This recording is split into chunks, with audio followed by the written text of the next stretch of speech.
Shalom Ouvracha, nous avons étudié aujourd'hui le Drisha sur le Siman Kufrav Dalet qui pose la question suivante de savoir est-ce que c'est considéré comme étant Bracha Levatala quand nous sommes moins que 9 à répondre à la Chazara du Sheler Tzibour.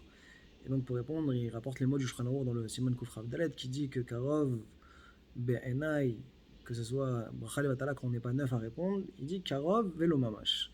Karov, ça veut dire c'est pratiquement, mais pas que réellement c'est soit Bracha Levatala.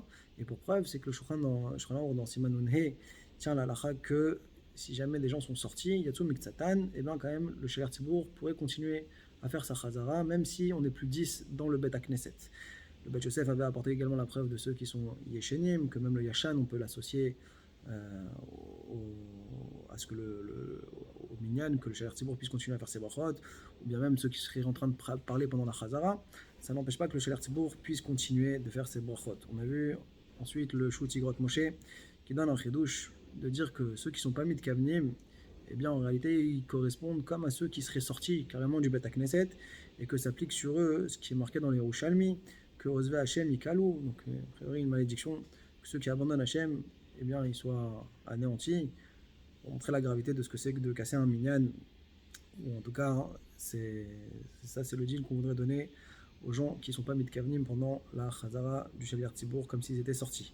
Le Birkei Yosef, le Chida, donne une khumra de dire qu'il faudrait réveiller, essayer de réveiller les gens qui dorment, ou celui qui dort pendant la Chazara, au moins qu'il soit mitnamnem, que sa présence elle soit véritablement considérée comme une présence, même si c'est vrai qu'a priori il ne répondra pas Amen, et il aurait au moins on dirait le din de Shomea Keone, c'est déjà suffisant pour que l'associer donc à la Chazara du Sheler Tzibour.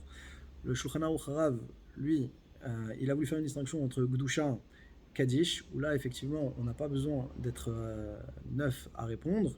Ça suffit d'être en présentiel 10 personnes. Pourquoi? Parce que la Gdusha, elle règne sur 10 personnes, comme on apprend du Passo, Vindashti Betor Bene Israël.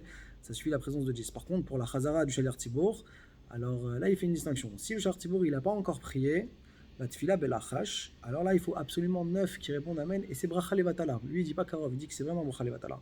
Par contre, s'il a déjà prié, alors ça, c'est le même din que le Kaddish ou bien la Gdusha. D'accord? On a vu ensuite le Pri Megadim dans le Mishbetzat Zahav, qui lui dit qu'il n'y a pas ici l'exigence de la Chazat Sheler Tzibour pour le Shulchan Aruch dans le Siman Nun'e. Pourquoi? Parce qu'on parle ici de Kaddish ou bien de Gdusha. Et c'est comme ça qu'il répond à la stira, la contradiction qu'il y avait dans le Shulchan Aruch, que Nun'e c'est Kaddish et Gdusha, et Kufrav Dalet on parle de la Chazara du Sheler Tzibour. Le Ben Ishraï, lui, nous dit que Echad, qui est mitpalel et qui ne peut pas répondre au Kaddish, si on a une personne qui est en tfila et qui ne peut pas répondre au Kaddish, il n'y a pas de problème. D'accord? Même si on est 4 qui sont en train de prier, on pourrait faire Kaddish, ça c'est Dvarim chez Bigdusha, mais par contre pas concernant la Chazara. La Chazara, il faut absolument tout le monde, donc un petit peu comme le Shulchan Aruch Harav. Pour terminer, conclure le Knesset Agdola, et pareil, il dit que le Kaddish ou Baruchu, alors Dafka, Ad Arba Shelo Mechavnim, jusqu'à 4 qui ne sont pas Mechavnim, tant qu'on a le Rov, eh bien c'est bon, Chazak ou Baruch.